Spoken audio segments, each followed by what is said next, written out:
So first of all, when you type her name into Google, the first thing that comes up is author. Excuse me, Google. She is a murderer first. So that is not cool.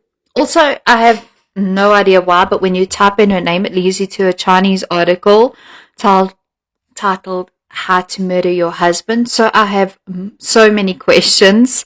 I did click on it, and it's a movie review. There is a movie, and I bet you anything in the world that it is a Lifetime movie.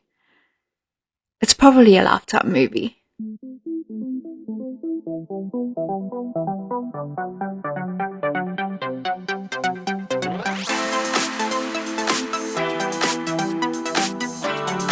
Okay, so welcome to me looking up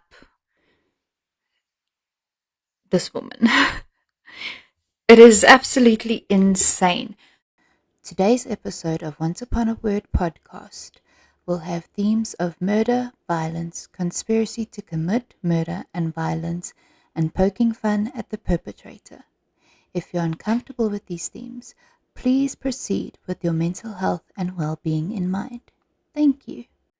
So there are a lot of articles that I have to pay for, and I have no idea why I have to pay for any of these articles. I don't want to give this woman any of my money. I just want to read up on the crime that she did. And she actually wrote an article I think it was for her blog post 7 years prior to before she committed the crime, called How to Murder Your Husband. And that is foreshadowing at its best. So yeah, welcome to the first episode of Once Upon a Word. Okay, the story is about Nancy Brophy. You've probably heard about Nancy Brophy before. She is a writer, which attracted me to this case in the first place. But before I get to her as a writer, I kind of want to give you a little bit of backstory on Nancy Brophy and her husband. And I want to warn you that I am not like other true crime people. I cannot be objective and not give my opinion, because I've watched the trial footage of Nancy Brophy, and I don't really like her. I know she puts on this whole old woman act, and she comes off very demure, very mindful. And she is not that. She is a murderer. She killed her husband. She planned his murder. She premeditated the entire act. So, and when she is on the stand talking about her crime, she just gives me the ick. I get very bad vibes off of her, which is probably why I don't like her. But before I get into her story and her case, I want to talk about her husband and her poor victim, Dan Brophy. So Dan Brophy was a teacher, a very loved teacher and instructor who taught at the Oregon? I'm from South Africa. I don't know how to say some American words. How do you say this? Oregon Culinary Institute.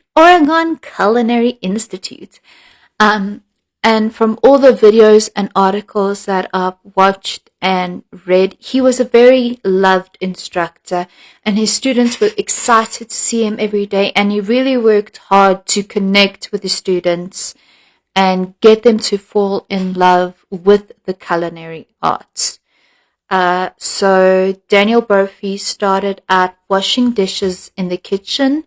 He found his passion for the culinary arts there and worked his way up from the floor to chef. He was so passionate about cooking and creating new dishes and keeping up with all the cooking trends. But Daniel Brophy was a man of many talents. Not only did he have a degree in marine biology, which is freaking cool, but he also liked to learn new things and incorporate these hobbies and passions into cooking. He was a gardener and grew all kinds of fruits and vegetables that he sold to his students at a discounted rate. He was also a beekeeper and probably harvested the honey for a sweet treat that he liked to incorporate into something he whipped up, or for his students, or maybe he just liked looking after bees. I'm not sure. He very much believed in knowing where your food came from to better understand the flavors, textures, and use it to make even better dishes. He was a real farm to table kind of guy, and he had a dry sense of humor to match. And I'm not sure if it was his sense of humor or knowing his way around the kitchen that attracted Nancy Crampton to the lovable chef, but she came for a cooking class one day, and she left with more than just a full tummy and a new recipe. She left with a future husband. She and Dan had a few businesses that suffered from the recession in the early 2000s. So she had to find something else to occupy her time, and Nancy Brophy began selling insurance and picked up a little hobby, writing. Now, I think every writer starts writing for fun. Nancy thought that she was quite good at writing, and she began writing novels and self-publishing romance and suspense novels. Her most, I don't want to say famous, but her most worked on series was called The Wrong Never Felt So Right series. There are 5 books in total. Part of me wanted to read it and kind of judge her writing for myself, to see if maybe she was a good writer or decent, but and I will most likely be judging her on her murdering her husband alone. But like I said, I don't want to give this woman any of my money, and I don't want to give her a toothbrush in prison. Sorry, Nancy. Nancy, like so many others, believed she was put on this earth to tell stories. She wanted to be an author. She wanted to create worlds and characters and get lost on the page. And I can absolutely respect that, because I want to do that for myself. I know so many others that want that to be their career. I'm working towards that myself, and I understand wanting to spend time with your imaginary friends. And this is important to all the creatives out there, and I say this all the time, but it's only fun if it's fiction. You have to learn how to separate reality and real life things from page world things. When you publish a book, there is this shift. I think you think everything is going to fall into place. You think your work is going to be a bestseller. You think your life is going to change. You think you are going to be like a Sarah J. Maas or a J.K. Rowling or one of those New York Times best-selling author kind of situations. But when Nancy's books began costing her money, as self-publishing does, instead of making her money, it probably made her angry. She believed that she was a great writer. She'd won all these awards, allegedly. I don't know what awards, but it's on her bio, and, who wouldn't believe a woman who lied and tried to get away with murder, So allegedly. She wanted fame and fortune, and Dan wanted his little farm. He was content with his lifestyle. He was happy with his work and his students, and he didn't want luxuries or lavish exuberance or riches. He was at peace with his mushrooms and in love with his wife, and content with how things were.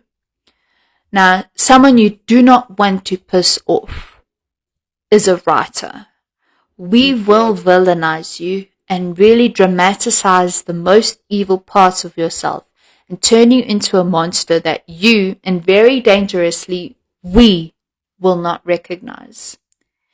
And as their financial situation began to get more and more precarious, Nancy really villainized her husband. I have no idea what she wanted this poor man to do. Honestly, it's not like they could afford to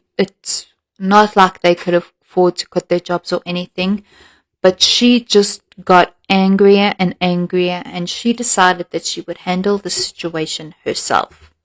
She broke the rule, and she took it off paper.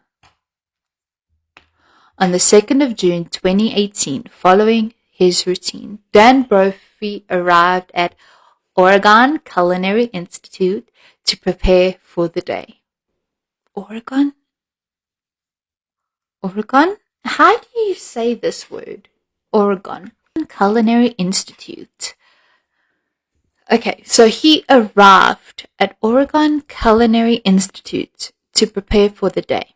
He turned off the alarm and was probably running through his checklist.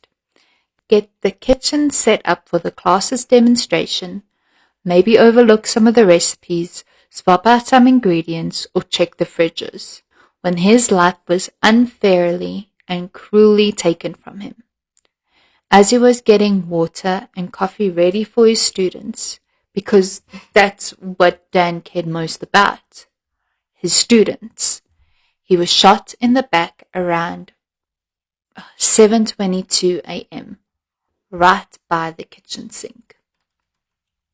He probably had no idea who shot him, no idea why anyone would shoot him. An angry student? No, not any of his kids. Of robbery, maybe? He only had credit cards and maybe some cash in his wallet. There wasn't anything worth stealing in the kitchen. He probably thought about his students, apologizing that they might have to help him off the floor. He thought about his grandchildren, how he would have to make this less scary for them. His children would be so worried. Oh, his wife, management, as he called her, would be heartbroken. Wait, that's her now.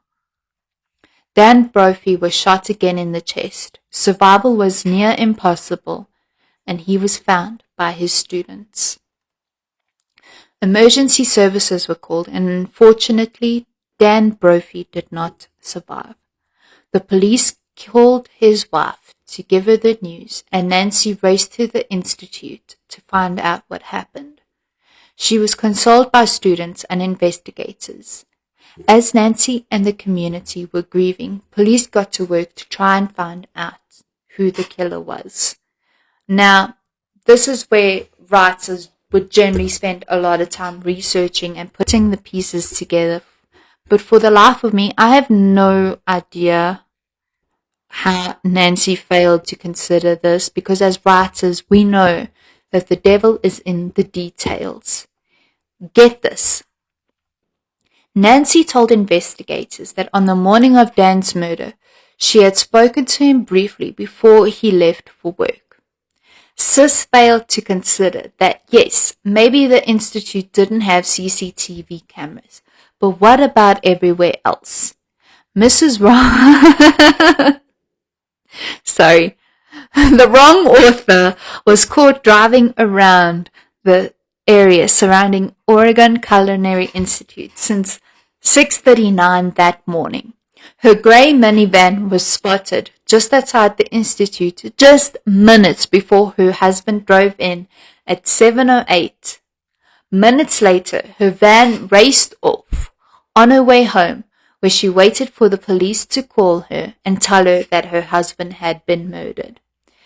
it gets worse. Now, me being a writer, I don't want to look at my search history. Fellow writers out there, I know you have purchased, done, and Googled some weird things for the good of your story. And I commend you for that. That is dedication. But let's remember, Nancy Brophy went off page. 6 months prior to Dan's murder, she ordered what is called a ghost gun kit. Now, again, I am South African. I have no idea what that is. So I had to look it up. And it is, quote, a homemade firearm, also called a ghost gun or privately owned firearm, is a firearm made by a private individual in contrast to one produced by a corporate or government entity. It is an unregistered gun that you build and assemble by yourself and is probably not an easy thing to do. Nancy probably struggled to put the gun together and scrapped that plan and began reading up on Glocks and purchased a 9mm. Is millimeter? I'm going to say yes. Let us Google because I am unsure. Is the MM in a 9mm Glock 4 millimeter? Oh, it's the caliber of the gun. So the mm in a gun is a millimeter. It is the caliber of the gun. So Nancy scrapped that plan and began reading up on Glocks and purchased a 9mm. Again, I am South African. I don't know what the mm means. I know it's the caliber of the Glock. So, and purchased a 9, I'll just say a Glock, at a gun show in February 2018, 4 months before Dan was killed.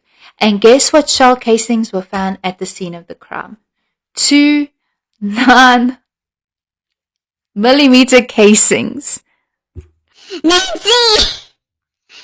The red lines are leading to you, Nancy. Nancy, you are not making it easy. You should know better. So. Hi, this is editing me. So I am still trying to figure out how the microphone works. So I want to give you a warning from here on out. The audio is a little bit crazy and I have no idea how to fix it. It peaks and it echoes and it's very muffled and I don't know how to fix it and I apologize greatly. I have learned that maybe it is not the best thing to hold the mic. So I am really, really sorry. I'll get better at it, I promise. Miss Smarty Pants Nancy Pants thought she'd be an extra smart cookie and went on eBay and purchased an extra slide and barrel for her Glock. When forensics did the testing on the weapon, the marks and scratches that CSI usually line up to match the bullet and the gun wouldn't match. But Sis didn't think that they would link the purchase back to her, basically, because you clearing your search history can only do so much when they are investigating a murder. Ugh, I get so angry. And this is why I cannot be unopinionated and unbiased. Okay. Where am I? And why would you buy a new slider and barrel for a gun you've never fired, Nancy? Because they probably asked that question, and I don't know, but for all intents and purposes, allegedly. Allegedly, because I don't know. Also, allegedly, because they never found these parts, and it was just, and Nancy said it was just research. It was then that the aforementioned blog post, written 7 years before Dan's murder, penned by self-proclaimed award-winning author Nancy Brophy, emerged, titled How to Murder Your Husband. A quote from Nancy on the article How to Murder Your Husband reads, I find it is easier to wish people dead than to actually kill them. But the thing I know about murder is that every one of us has it in him or her. when pushed far enough. And you can absolutely speak for yourself. I was raised right, and I can promise you that I value a freshly made meal more than insurance money, because that's what it was all for, just by the way.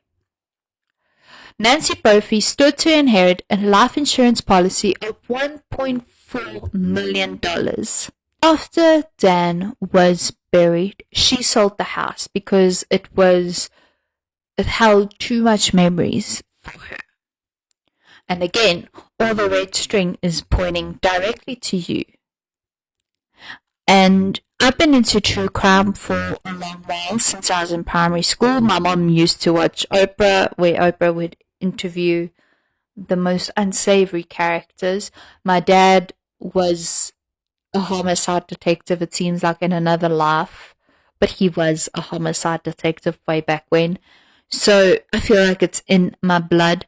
And while I'm writing, I like to put true crime on in the background, even while I'm sleeping. And I've learned that the worst thing that you can do for your own case as the accused is to testify.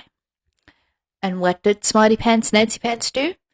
She testified at her own murder trial. And honestly, it is why I could not get this story out of my head. Because she talked and talked and talked, and it was all just chaotic word salad. Not in the sense that she wasn't coherent, but in the sense of, what does this have to do with anything? What does this have to do with the case? And you are really not helping yourself, sis. Dreading, one of my favorite true crime channels here on YouTube, covered Nancy Brophy's trial, and I have put links down in the description below. I did use it to research this mess of a podcast episode, and it was honestly just so long, is the only way I can use to describe it. Because, side note, during her trial, she was so talkative with her representatives. When it came, she was so flowery with her language, and she gave these long-winded explanations and random answers. But when it came time for her cross-examination, she was so short and curt and rude at times, and it was like two different people on the stand. And the scarf was just not doing it for me. That has nothing to do with anything, but it was just, the scarf was horrible. And it really, she tried to make herself look like this old lady that couldn't do anything wrong, but her, how do I say it? Her energy was off. You know, when you watch people on YouTube and they just give you the ick, so you stop watching them, and then a few years later, I don't know if this has happened to anyone else, but a few years later, something comes out about them where, like, they're predators, or they're rude to women, or they're creepy. Yeah, that's been my case more than one occasion. That's the same kind of vibe. She gives me the ick. The jury did find her guilty of second-degree murder due to all the evidence against her and her inconsistent and changing of stories. She was sentenced to life in prison and won't be eligible for parole until, I think, 2040, when she's 91 years old. Also, the movie is a Lifetime movie. I did find that out. I haven't watched it yet because I don't want to. But apparently the guy that acts as Dan Brophy was really good in his role. Like, he really committed to the role of who Dan Brophy was. So, well done. And what can we learn from this? We can learn that we never go off paper, and it is only fun if it is fiction. Those are two cardinal rules that I feel like we should abide by as writers. Never go off page, and it's only fun if it's fiction. When it comes to Once Upon a Word, I don't have an outro yet. I think my outro for this episode will be, don't be like Nancy Brophy. Love your husband. Be a better human. That is all. Thank you. Bye.